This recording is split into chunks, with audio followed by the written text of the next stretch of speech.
Hey, this is D Revolution. How y'all doing? I've written 4 books, 3 books, 4 screenplays, and I've recorded 3 poetry CDs.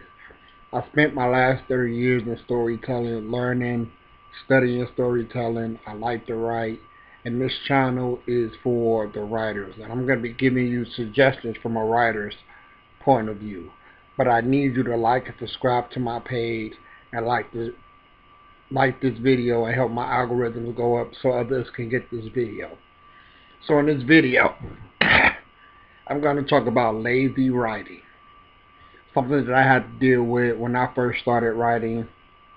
You know, as writers, we have some great ideas, and we get a little bit overzealous and we get a little bit frantic when we're writing something.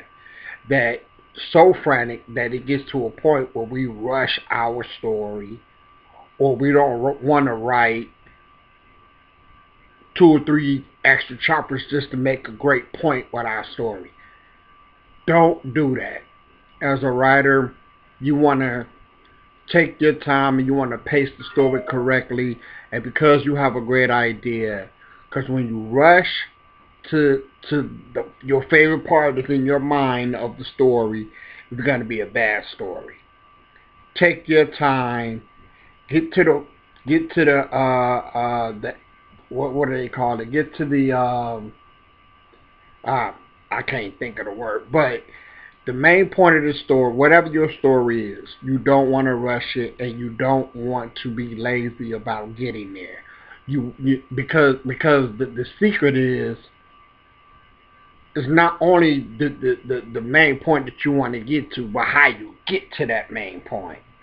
So it's very important that you take your readers on a journey to get to that juicy point of the story that you want to get to. But if you rush to it, it's going to mess up your whole story.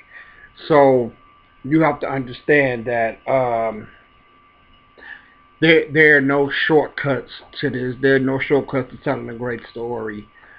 The best stories are the ones that take its time and get you to that main juicy point of the story. That's my advice to you. I need you to like and subscribe to my page, The Revolution. I'll be bringing you things from a writer's perspective. Go to Facebook and like my group, Black Books for United States, on Facebook. I appreciate you guys.